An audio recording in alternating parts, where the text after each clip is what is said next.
Good boy. Oh, precious. Okay. Maybe I'll just do it. So he's back to the camera.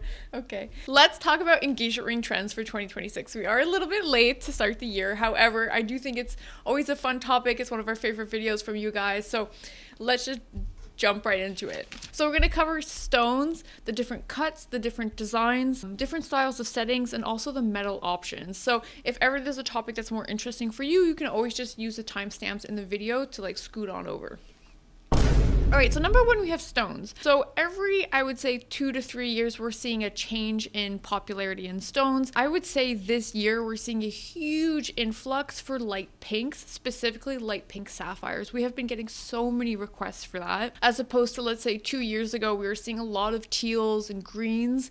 Now we're starting to go into the more softer colors. And what's funny is we're also seeing a large request for Padparadscha sapphires. And so if you don't know what this is, it's totally normal. It's really what we would call kind of like a specialty stone. It's not something that's very commonly known. It's a very rare type of sapphire, a sapphire that actually has orange and pink within the same stone. And I think what's actually happening is that usually this is a stone that people order when they're really into gemstones. But I think that because people are looking into pink sapphires, Padparadscha is by default, because they are kind of like quote unquote pink, they're coming into their, search queries and they're coming up. And so more people are learning about them and more people are asking for them. So yeah, we're seeing a huge influx for pinks, Padparadschas. Padparadschas are a great option because they come in every saturation.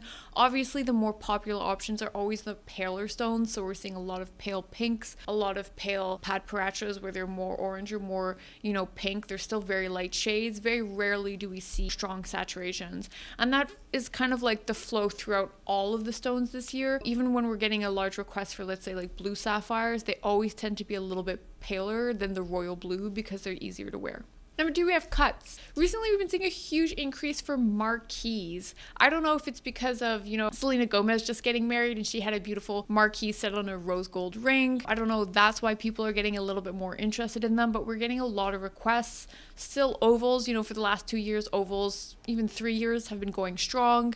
And of course, we always have rounds. Me personally, I don't do that many round stones just because my clientele is really focused on, colored gemstones. And rounds, I feel, look better for diamond versus like, sapphires. Oftentimes I find in round stones they don't look as nice, so that's why they are getting a lot of requests for rounds, but more so in the diamond space versus the actual gemstone space. And then a really interesting cut that we're also starting to see is old mine cut, and I think this really has to do because of Taylor Swift's engagement ring. I think she had like an 8 to 10 carat old mine like cushion cut engagement ring, and so that puts a lot of focus on a cut that's a little bit more niche to like a very large scale. So of course we're seeing that. Again, that's a cut that we see more so for diamonds and not really for gemstones. It's a very beautiful style of cut. It looks absolutely fantastic for, vintage style rings. You can really tell the difference between a brilliant cut, which has very pristine measured facets. It has much more facets versus an old mine cut. They're cut by hand. And so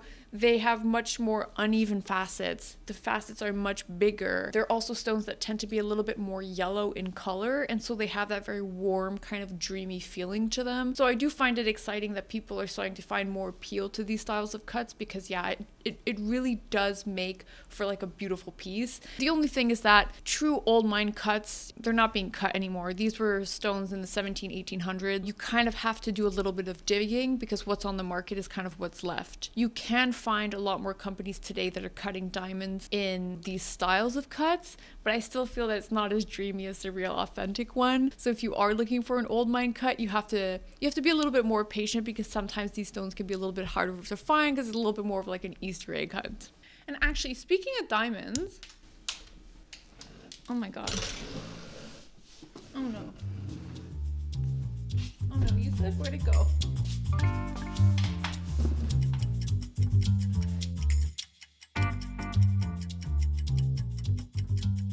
I can't find it. But Tom, you have BriteCo. Oh my god, that's true.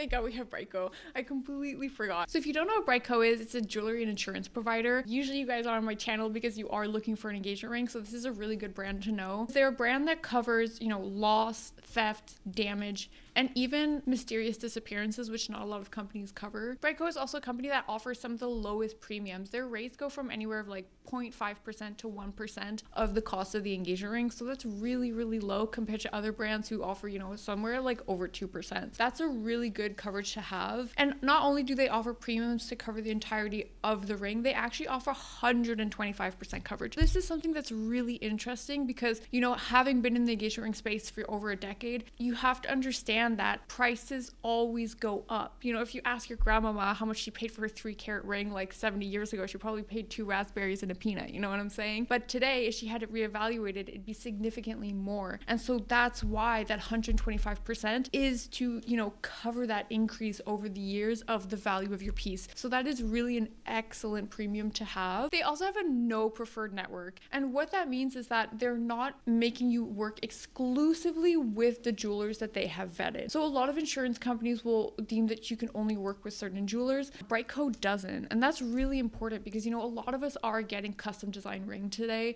Very rarely, I think, are people just walking in and buying the standard designs. And so you want to be able to have the liberty of going back to the jeweler that you originally worked with, to replace or repair your ring. And that is so important. I would even recommend getting it as soon as you get the ring. Why? Because oftentimes it's like the easiest point, of losing the ring is when it's brand new. You're not used to wearing it as often. You're not into your habits of where you put your ring every night, that kind of thing. And so I do recommend getting it, especially because a lot of the times you guys do travel for your proposals. So I would definitely recommend keeping BriteCo in mind for your engagement ring insurance. So you can say goodbye to Puffs Plus. Say goodbye to Puffs Plus and hello to BriteCo. Number 3, we have styles. So we are seeing a lot of vintage and a lot of more minimal designs. I think one of the biggest things is that, vintage inspired engagement rings still do have trends within that genre. 5 years ago, it was very, kind of like whimsical. There was a lot of crowning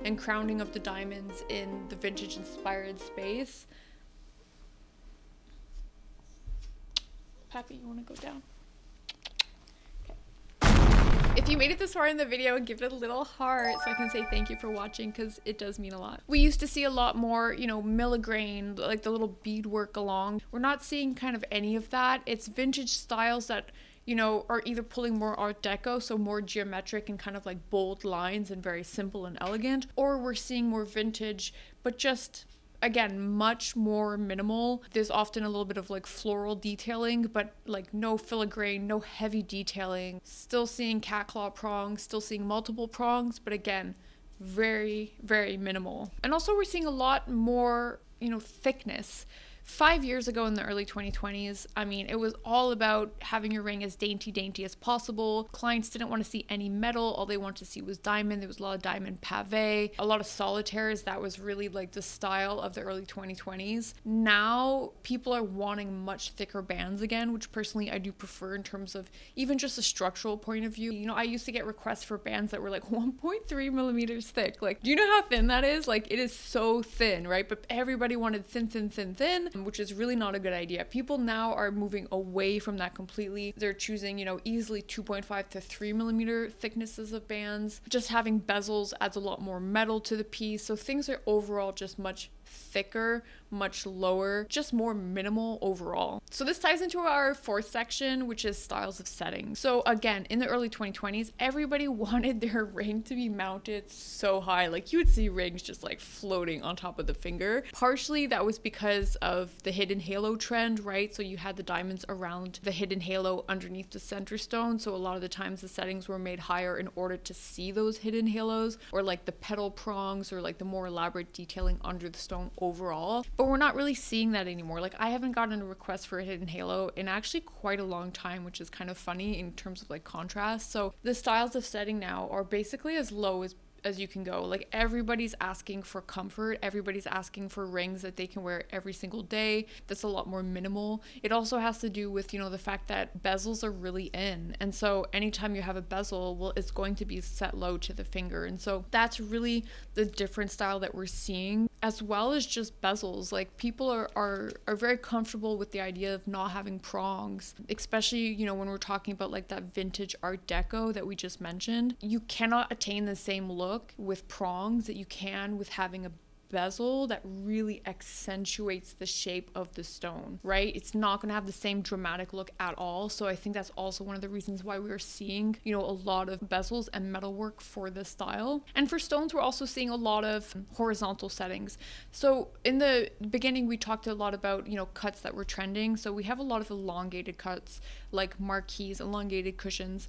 Because these shapes are trending, it's the perfect option to have an horizontally set ring, because you need that length in order to have the same effect, or it's just going to look like a square on your finger. So that's why I think also those trends are kind of, that style of setting is very popular. We saw it like with Zendaya's ring. Hers was set horizontally. It's very beautiful, very elegant. And overall, like, just like a side note, we did do a video on bezels, but bezels are great. Like, I love them because, you know, it's super comfortable. You can also add a lot of mass to a smaller stone. You can correct the shape. You know, if you're coming to us with, like, let's say an heirloom gem or an heirloom diamond, and they're not necessarily perfectly even, well, we can go in and correct the shape. If there's any inclusions along the side, you won't see them. If you have a very pale emerald, it'll help darken the stone. So there's a lot of benefits to actually having a bezel that I do love. So it is a really good option if you're kind of like leaning towards that. Number 5, we have metal options. So the metal option that's really trending, especially for these more vintage aesthetics, is actually yellow gold. So I'm a huge fan of yellow gold. I'm a huge fan of like that solid 18 karat yellow, very saturated color,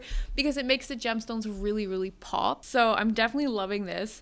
And another thing is that if you are somebody who is interested in the European cut, because it is trending now, you don't really want to set that style of cut in, for example, platinum. Platinum is a metal that's very, very white. And so if you have a European cut that's very, you know, yellow, it's going to look shockingly bad set against such a crisp white color. It's going to be very, very noticeable. So I would always recommend setting it in 14 karat yellow. So if you are looking for an engagement ring, you can always just send us an email. My links are down below. We do specialize in custom engagement ring for over a decade now. And I love working with my clients, and I love coming up with all the crazy ideas that they have. So if ever you are interested, just send me an email. All right, guys, thanks for watching. My name is Dominic Flux. If ever you have any questions or comments or anything at all, or even just some trends that you've noticed that we haven't touched on, do leave them down below. And yeah, thanks for watching. Bye.